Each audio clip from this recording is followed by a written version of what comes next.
prise de conscience de notre schéma de fonctionnement néfaste pour l'autre suppose un changement, sortir de nos sentiers battus, peut susciter de l'anxiété et de la peur. C'est une question.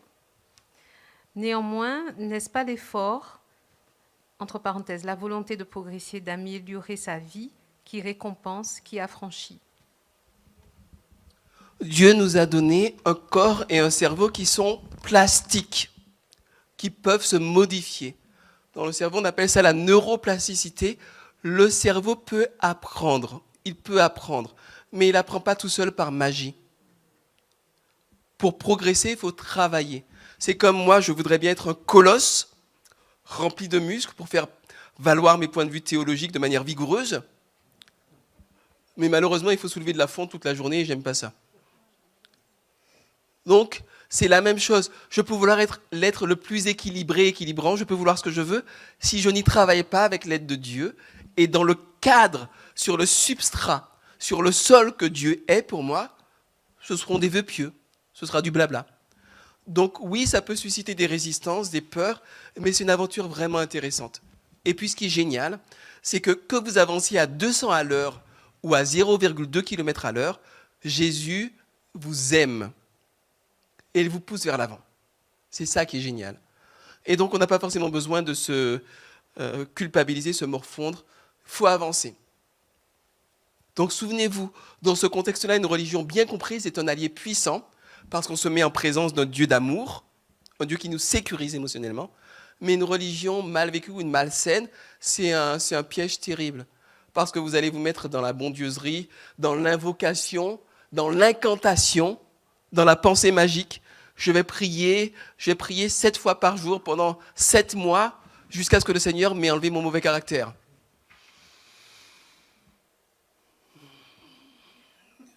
C'est ce qu'on appelle un sort de contrainte. Oui, parce qu'on a une formation de sorcellerie à Collonges aussi. Non, c'est pas vrai. Il y a des gens qui ont cru. Nous, on croit les pasteurs. Pourquoi est-ce qu'on m'a relégué à l'Union là-bas? On m'a mis dans un KGB. Bon.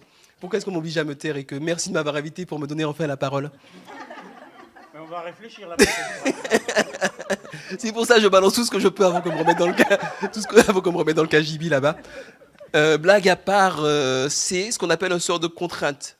C'est une religion magique dans laquelle Dieu est obligé de t'obéir parce que tu as prié 7 fois par jour, chiffre magique, pendant 7 mois et que vous étiez 7 à prier. Alors là, il est... Bon, d'accord, je tiens les numéros du loto, tiens. Il est obligé de se soumettre. Voilà.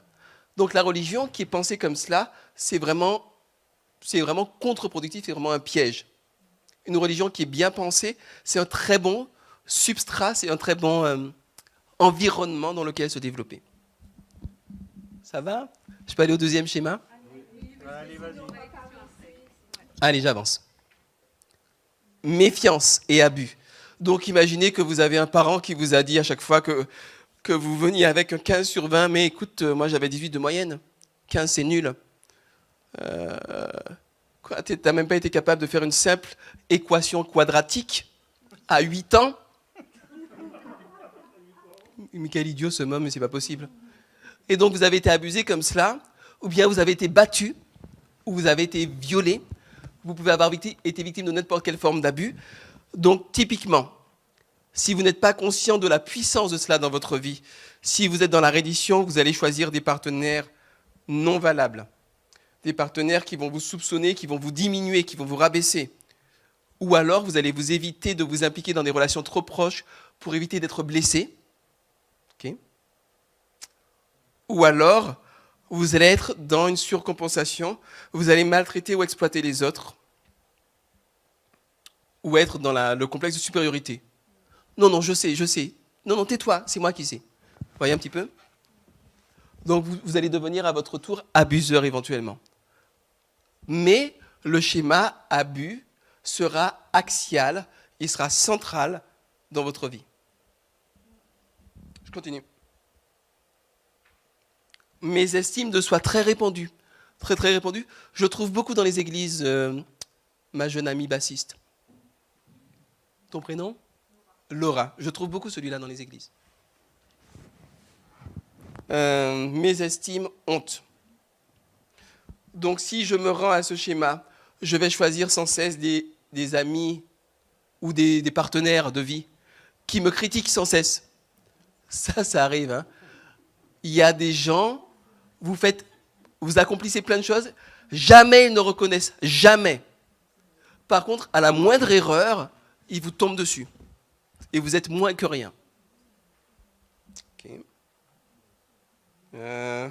Si vous êtes dans l'évitement, vous allez éviter de montrer qui vous êtes, de peur d'être rabaissé, de peur d'être critiqué, de peur d'être humilié, puisque vous avez un problème d'estime de soi, vous n'avez pas besoin en plus qu'on vous... Et donc toi, qu'est-ce que tu penses de l'unitarisme? Est-ce que Dieu est vraiment une trinité? Oh attends, mon téléphone sonne, vous évitez. Hein? Et si vous êtes dans la surcompensation, eh bien, vous allez critiquer à votre tour et rejeter les autres tout en vous efforçant de paraître parfait. Mais dans les 3 cas, le schéma de mésestime est axial. Bon, alors imaginez quand vous avez 2, 3, 4 schémas qui se battent, qui veulent prendre le contrôle sur votre vie, ben, c'est du travail. C'est intéressant.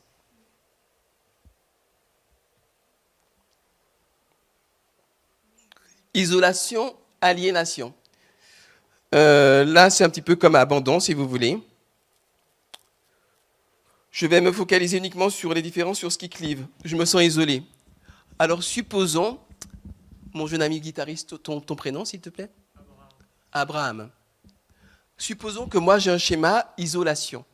Personne ne m'aime, je suis tout seul, je serai toujours tout seul. J'ai le sentiment, même si je suis entouré de gens, j'ai le sentiment que je suis toujours seul. Je croise Abraham, je dis « Bonjour Abraham, ça va ?» Tiens, il m'a regardé bizarrement. Je suis sûr qu'il me méprise en fait. Je suis sûr qu'il ne veut pas de moi. Et si Abraham me dit viens manger à la maison, dis-moi viens manger à la maison. Ah, je suis sûr que c'est par pitié qu'il m'a demandé. Ah ben je m'entends moi-même. C'est intéressant. Je suis sûr que c'est par pitié qu'il m'a invité de manger, il ne veut pas vraiment de moi. Vous voyez? Ou bien s'il ne m'invite pas, il ne m'invite pas à manger, il ne veut pas de moi. Donc dans un cas, il m'invite, je pense que je suis seul quand même. Il ne m'invite pas, je pense aussi que je suis seul. Vous voyez la puissance du schéma? Et c'est là où on apprend à se rendre compte des limites de l'intelligence et des limites de ce qu'on appelle l'esprit d'analyse. Bien souvent, surtout quand on va vite dans les conclusions, bien souvent l'esprit d'analyse est assujetti à des schémas qui lui font aller dans la direction qu'ils veulent. Voyez, il m'invite, je ne suis pas content. Il ne m'invite pas, je ne suis pas content non plus. Je suis malheureux quand même. Parce que le schéma domine. Et que c'est sa nature de schéma qui va tout faire pour. Le schéma se satisfait au détriment de l'individu. Un autre schéma.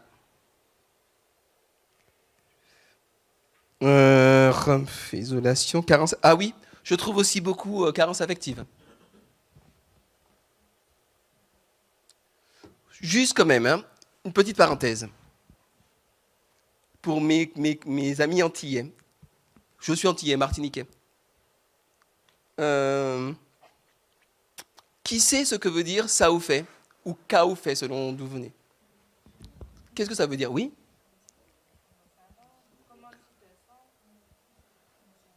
Comment vas-tu? Qui sait d'où ça vient?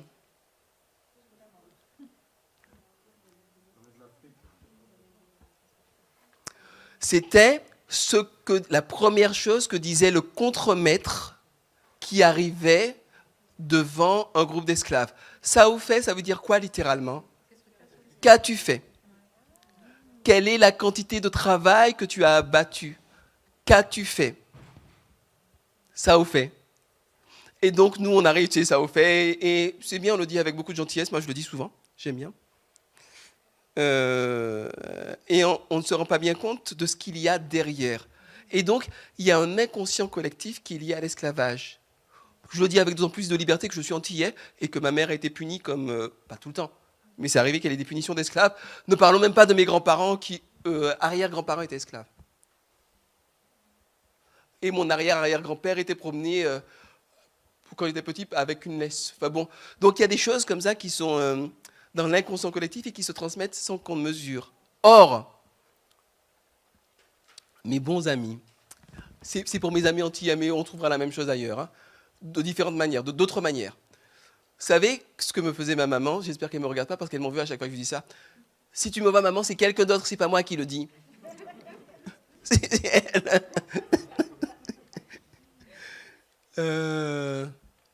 Quand j'étais petit, j'étais assis là à l'église, ma mère était assise là, je la regardais, elle me regardait, elle fronçait les sourcils, elle faisait... Qui sait ce que c'est? Pardon? Non, c'est pas ça. Elle me faisait... Elle voulait que je me pince le nez. Pourquoi est-ce qu'elle voulait que je me pince le nez? Pour qu'il soit plus fin. Et pourquoi est-ce qu'elle voulait avoir un nez plus fin et que ses enfants aient un nez plus fin? Pourquoi? Pour ressembler au métropolitain qui a le nez fin, qui a le cheveu soyeux. Comme je t'envie, Jimmy. On m'a toujours dit que c'était de la paille. C'est pas mieux. Avec la laine. Et donc, vous regardez, bon, je plaisante, hein, vous ne m'en voulez pas de mes petites blagues. Quand vous regardez votre maman et que votre maman vous regarde d'un air reprobateur avec une phrase non verbale, qui consiste à dire, écoute mon pote, ton nez... Mais c'est qu'elle t'accepte pas. Elle t'accepte pas comme tu es.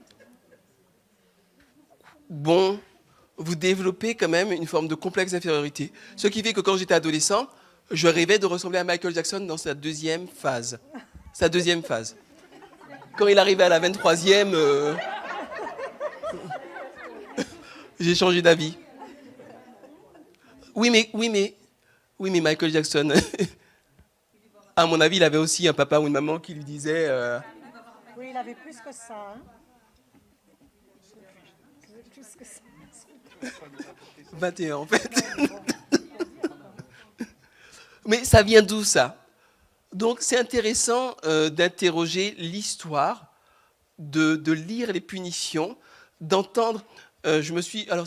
pourtant ça ne m'intéresse pas beaucoup en soi-même, mais j'étais un peu contraint de me poser la question, de se demander comment est-ce qu'on parlait aux esclaves et comment est-ce que les esclaves se parlaient entre eux pour pouvoir mieux comprendre certains complexes qu'on trouve aux Antilles. Alors je ne dis pas qu'il y a pas de complexe, qu'il y a des complexes qu'aux Antilles. Il y a des complexes en France aussi, c'est autre chose. Ça se construit vraiment sur le niveau social.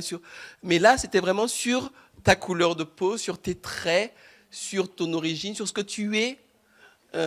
Et donc, ça se transmet de génération en génération. Mais, avec un travail, avec une prise de conscience, le pouvoir de cela, il se délite. Le pouvoir se perd. Le pouvoir de ces choses-là sur nous s'affaiblit et on ne se sent plus obligé de résister, de prouver, d'être... Voilà, enfin, Dieu nous libère de cela, de toutes ces choses-là. Voilà, c'était la petite parenthèse. Carence affective. Donc, le besoin d'affection, le besoin d'empathie, le besoin de protection. Donc, si je pratique la reddition à ce schéma, je vais choisir des partenaires émotionnellement arides. J'ai besoin qu'on me prenne dans les bras, mais je vais être attiré par des gens qui ne sont absolument pas physiques. Ceux qui ont regardé la série Big Bang Theory, quelqu'un a regardé ça, non? Il y a un certain Sheldon qui n'est pas physique, il est très drôle. Bon, écoutez, on a les références culturelles qu'on peut, pardon. Hein. Entre Super Picsou Géant et Big Bang Theory, le KGB, là, c'est sûr, quoi. Dans 2 jours, je suis enfermé à double tour.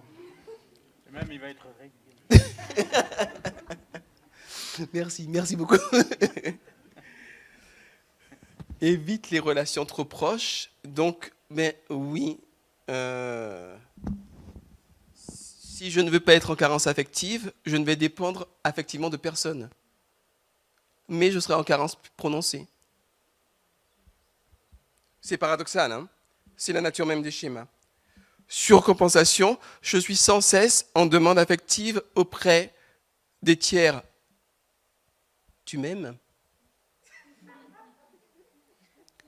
Oui, mais je te l'ai dit, j'ai trop, il y a 30 secondes. Oui, mais est-ce que tu m'aimes? Ben, au bout de 2 mois, ce régime-là, si elle a un peu d'équilibre mental, Christine va changer de numéro de téléphone, de quartier, d'adresse et même de planète éventuellement.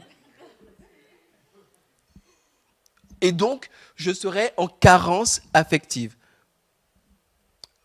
Oui?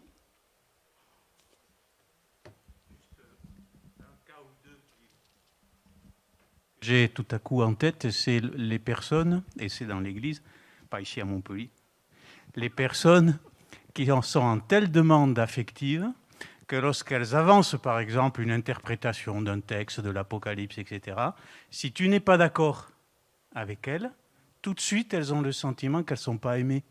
Tout de suite, on a l'impression qu'on les a claquées, hein, qu'on leur a mis une claque, parce que effectivement, elles associent cette demande affective disproportionnée. Tu dois être en permanence d'accord avec moi. Si tu ne m'écoutes pas, si tu ne me crois pas, si tu ne penses pas comme moi, c'est que tu ne m'aimes pas. Voilà. Et si ces personnes-là sont plus intelligentes, c'est très très compliqué de leur montrer qu'elles se trompent. Parce qu'une grande intelligence qui est soumise à des schémas puissants, c'est compliqué. Faites comme Laetitia, mon épouse. Épousez des idiots, c'est plus simple.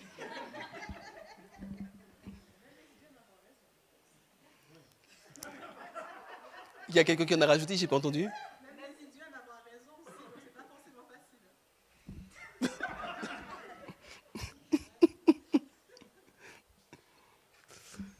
Voilà mes amis, il y a encore beaucoup de schémas, mais comme le temps arrive près de la fin, je vais juste vaguement les citer. Mais vous avez compris le triple schéma, avec l'axialité du schéma au milieu de ces triples comportements possibles. Donc laissez-moi essayer de zoomer là-dessus. Oui, dépendance, incompétence. Je ne peux pas y arriver tout seul. Hein? Vulnérabilité, il va m'arriver quelque chose. Échec, je n'y arriverai jamais. Ou bien, j'y suis arrivé, mais c'est par accident. Je viens d'avoir un doctorat en physique nucléaire quantique. Mais bon, le jury était vraiment sympa. Je ne le méritais pas. Vous voyez, mais on rigole, parce que j'aime bien rire. Ça évite aussi que les gens ne ronflent trop fort. Mais il y a vraiment des gens qui fonctionnent vraiment comme ça. Des gens qui font des choses, mais d'un niveau stratosphérique, et qui se trouvent au Cameroun, qui disent oui, n'importe qui aurait pu avoir ce triple doctorat en biochimie moléculaire. Non, voilà, schéma d'échec. Identité sous-développée. Vous voyez ce que ça peut recouvrir? Non? Oh, qu'est-ce que tu aimes, toi, comme sport? Le basket. Ah, ben j'aime bien le basket, moi aussi. Et comme instrument de musique, t'aimes bien? Le reggae.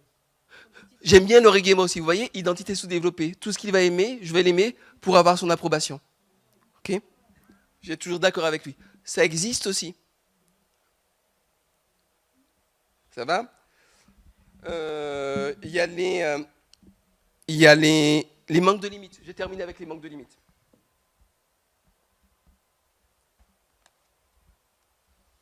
La mégalomanie.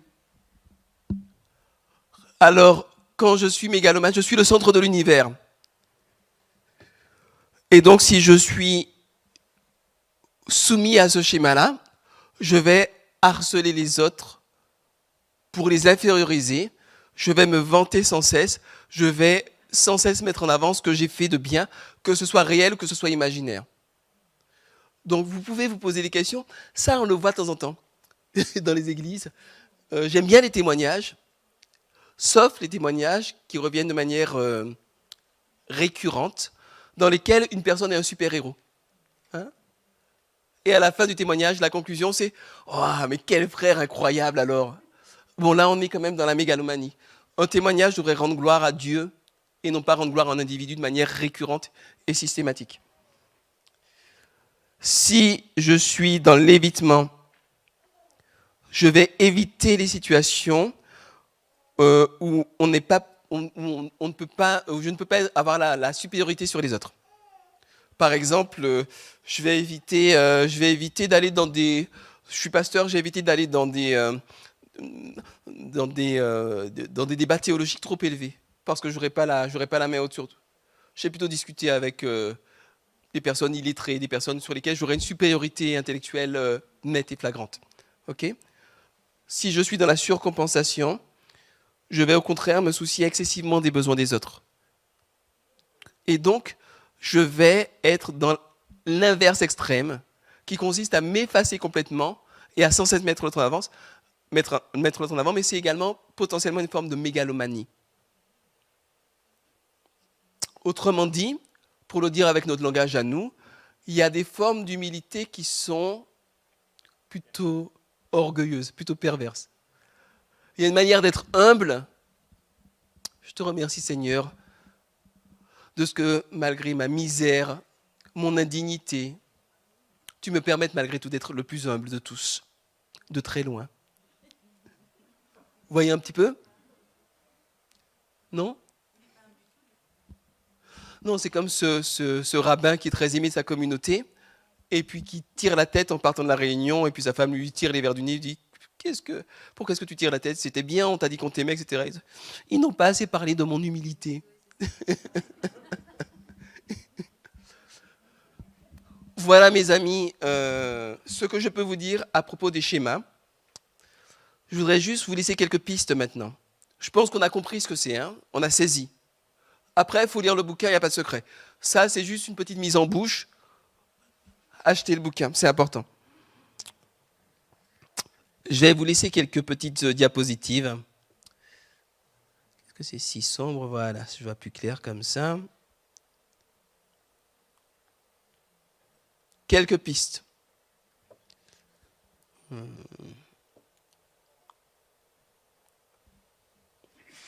Ah voilà, ça marche.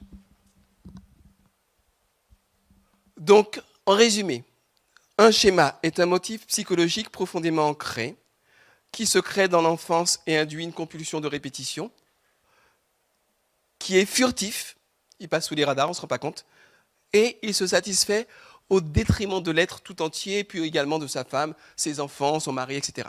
Ok ? Il faut apprendre à déceler et identifier un schéma.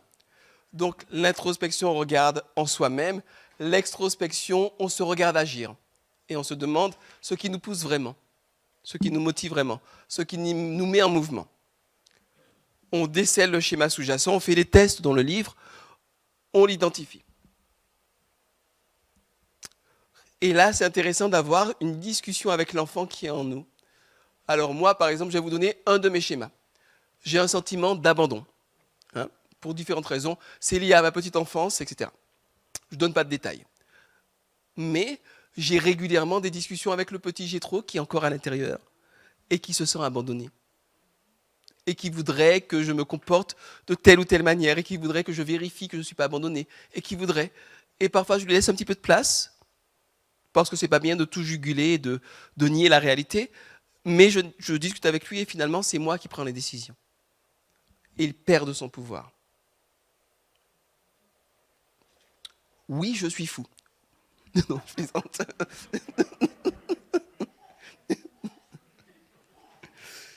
Donc, c'est intéressant de discuter avec peut-être le petit enfant en vous qui était en carence affective et qui vous pousse un certain comportement, ou à l'enfant en vous qui manque de limites, qui avait l'habitude, en criant, en cassant tout, d'obtenir la soumission de ses parents.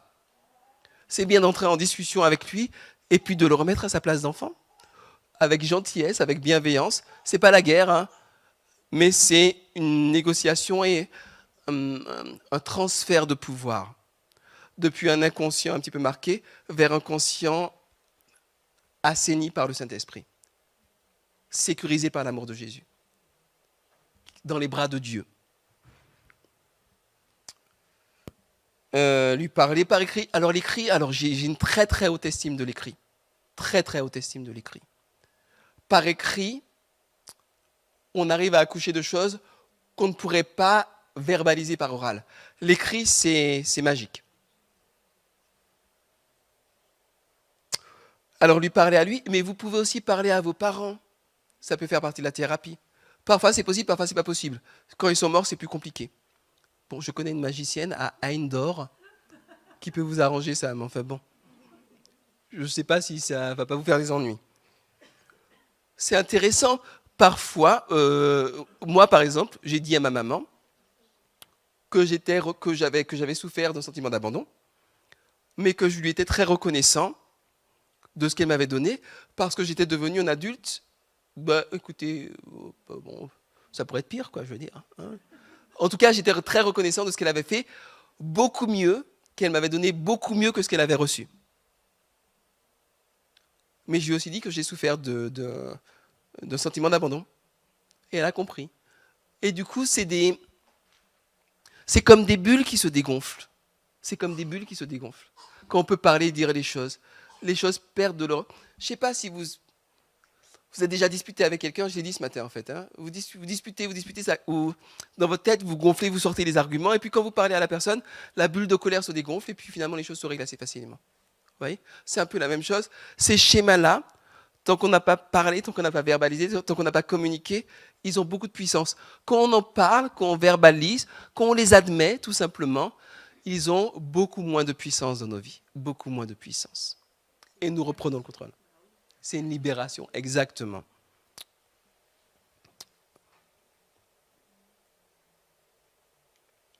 Alors oui, on peut invalider votre schéma par le raisonnement. Par exemple, Christine qui était là, et vous voyez, elle s'est barrée, elle n'en pouvait plus. Quoi.